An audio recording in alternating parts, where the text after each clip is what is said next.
अस्सलाम वालेकुम everyone, welcome to you companion. आज के इस वीडियो में हम MCM 301 कम्युनिकेशन स्किल्स का लेक्चर नंबर 45 ओवरव्यू कवर करेंगे।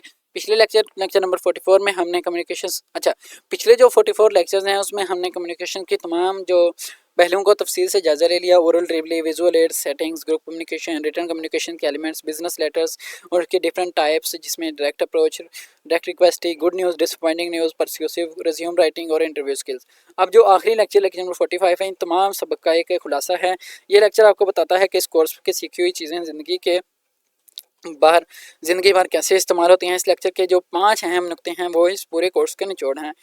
आगे के तो ये हमारा फाइनल टर्म का और इस कोर्स का आखिरी लेक्चर है। वो इसके बाद हमारा ये सिलेबस कंप्लीट हो जाएगा। तो हम स्टार्ट करते हैं, जिसमें पहला है ये लेक्चर हमारे कोर्स का भी इख्तिताम है। तो हम छोड़ते हैं thinking smartly, become a smart thinker, being an active listener and becoming an effective speaker.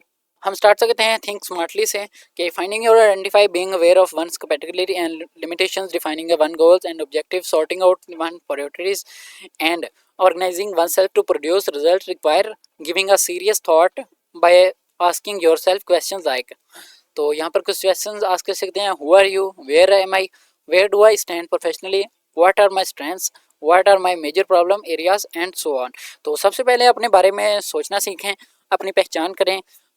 आप कौन हैं, आपकी खूबियाँ क्या हैं, आपकी कमियाँ क्या हैं, आपके गोल्स डिफाइन करें। उसके बाद प्रायोरिटीज सेट करें। अगर आपको कोई पहचान को अगर आपने अपनी पहचान को पता नहीं है तो आपकी मंजिल नहीं है, कोई डायरेक्शन नहीं है। इसलिए सीरियस और स्मार्ट थिंकिंग शुरू करें। बिना सोचे समझे काम करेंगे तो नाकामी मिलेगी। यहाँ पर कुछ इंपॉर्टेंट पॉइंट्स हैं।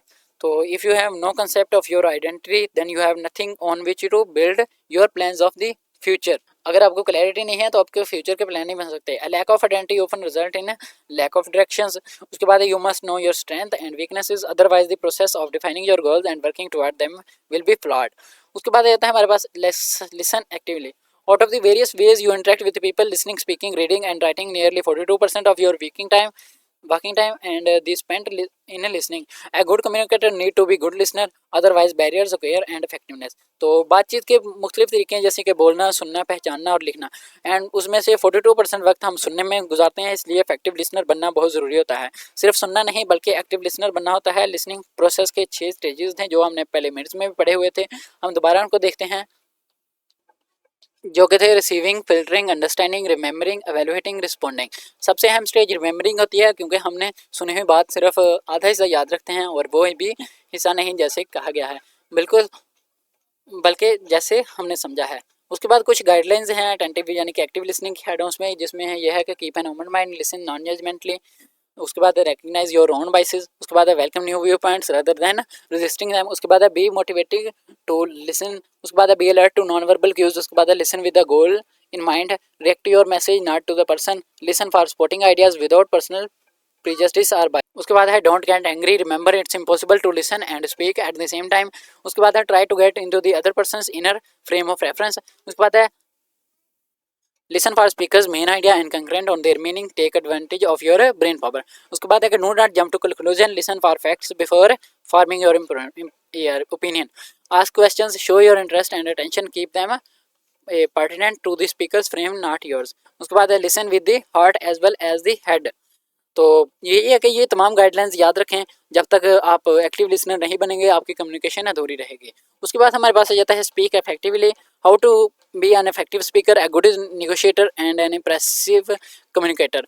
Answer to all of these question lies in a various aspect of a good speech. तो कह रहे हैं कि एक इफेक्टिव स्पीकर बनने के लिए यहाँ पर 6 चीज़ें ज़रूरी हैं, हर एक के समझना चाहिए, जिसमें पहले है स्पीकर है, मैसेज है, ऑडियंस है, चैनल है, फीडबैक है एंड सेटिंग है। हम स्पीकर को देखते हैं। One of the major component of any speech और presentation is the speaker himself और हरसेल्फ। तो जो सबसे अहम चीज़ बोलने वाला खुद है, विजुअल एड्स सिर्फ मददगार होती हैं, असल प्रेजेंटेशन आपने देनी होती है, आप हैं। बहुत से लोग विजुअल एड्स पर ज़्यादा मेहनत करते हैं और खुद को भूल जाते हैं। यहाँ पर 3 फैक्टर हैं that contributes to the speaker effectiveness, जिसमें पहले होती है स्पीकर की मोटिवेशन। तो आप क्यों बोल रहे हैं, क्या डायरेक्ट पर्सनल रिवार्ड यानी कि पैसा मिल रहा है, या कोई इनडायरेक्ट रिवार्ड जैसे कि दूसरों की मदद कर रहे हैं, क्या रिवार्ड फ़ौरन मिल रहा है कैश की सूरत में, या फिर डिलेड है यानी कि 4 साल बाद की कोई डिग्री। इनमें से कोई भी मोटिवेशन हो सकती है।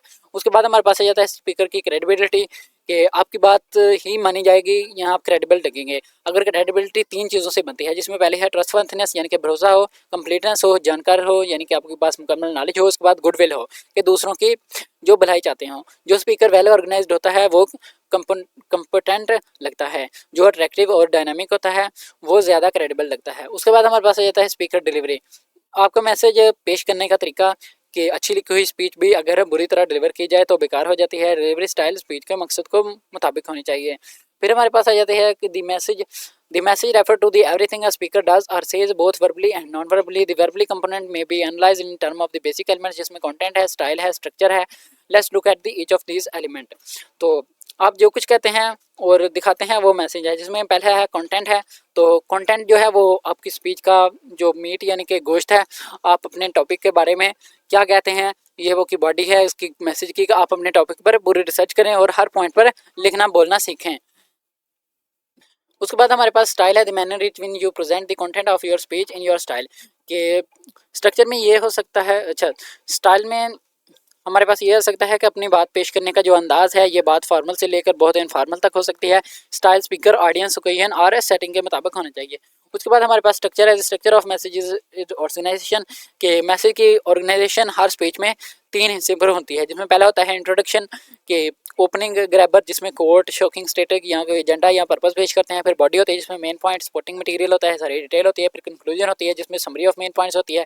क्लोजिंग ग्रैबर होती है और कोई कॉल टू एक्शन वगैरह भी हो सकता है या कोई क्वेश्चन आंसर भी हो सकता है। फिर यहाँ पर ये कह रहे हैं कि जो पुअरली ऑर्गेनाइज्ड जो स्पीच होती है वो अक्सर कम हो जाता है कि ऑडियंस स्पीकर को एक्सेप्ट नहीं करती। उसके बाद आ जाती है हमारे पास audience. As a speaker you should analyse your listener and then decide how to present your ideas. अपने सुनने वालों का तजिया करें, उनकी उम्र, तलीम, कैरियर, कल्चर वगैरह। अगर अपनी स्पीच गलत ऑडियंस के सामने दी गई तो वो वही फेल हो जाएगी। सही ऑडियंस के लिए सही स्पीच तैयार करें। उसके बाद हमारे पास आ जाती है channel. When communicating with your audience, we use many channel of communication. These include non-verbal, bilateral और oral verbal. तो जितना ज़्यादा चैनल्स यूज़ करेंगे उतने ज़्यादा इफेक्टिव कम्युनिकेशन होगी।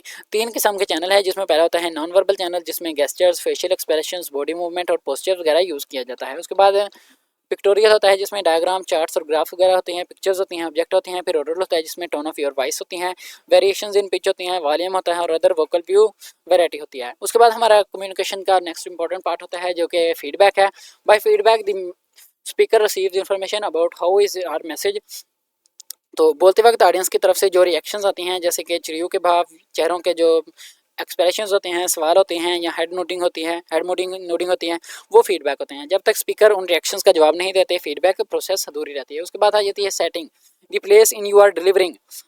तो जहाँ आप बोल रहे हैं वहाँ का माहौल कैसा है, रूम की लाइटिंग कैसी है, सीटिंग निज़ाम कैसा है, नॉइज़ कैसा है, आपकी प्रेजेंटेशन का अच्छा भी कैसे हो सकते हैं और ख़राब भी हो सकता है। पहले से चेक करेंगे और ज़रूरत के मुताबिक अपनी डिलीवरी स्टाइल एडजस्ट करें। फिर आ जाती है writing पर्पोजफुली। Good writing style is important to good communication. Communicating happens only when you write something that somebody else reads and understands. You must adapt your writing to your reader. Good writing proceeds from clearly thinking. तो लिखाई का मकसद जो है वो सिर्फ लिखना नहीं होता बल्कि पढ़ने वाले को समझाना भी होता है। इसलिए पहले सोचें, स्मार्ट थिंकिंग करें, ज़रूरी है, और रीडर्स की अहमियत दें। ये मत सोचें कि लिखते लिखते खुद को खुद वजाहत हो जाएगी, ऐसा नहीं होता। इसके लिए प्लानिंग और ऑर्गेनाइजेशन की प्रैक्टिस करनी पड़ती है। 4 स्टेप है यहाँ पर राइटिंग प्रपोजल के लिए, जो कि इस यहाँ पर है डिटरमिनिंग योर पर्पज़।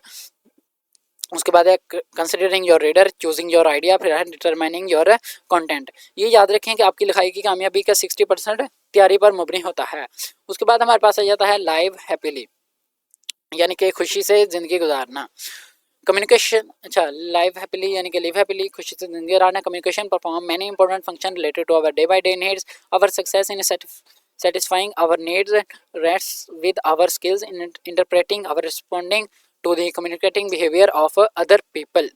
तो कम्युनिकेशन की जो असल कामयाबी है यही है कि दूसरों से कम्युनिकेशन को सही से समझें और सही से जवाब दें। इसके लिए हमें इंटरपर्सनल कम्युनिकेशन को समझना ज़रूरी होता है 3 कॉमन मिसकंसेप्शंस है जो हमारी कम्युनिकेशन की कोशिश को कमज़ोर करती हैं, जिसमें पहला है कि वी नीड मोर कम्युनिकेशन, कि हमेशा ज़्यादा कम्युनिकेशन अच्छी नहीं होती, क्वालिटी ज़रूरी होती है। उसके बाद है कम्युनिकेशन एलिमिनेट्स प्रॉब्लम, कि सिर्फ बातचीत से हर मसला हल नहीं होता। उसके बाद है मीनिंग्स आर इनवर्ड, कि मानी सिर्फ लफ्ज़ों में नहीं होते बल्कि टोन, बॉडी लैंग्वेज, कॉन्टेक्स्ट में भी होते हैं।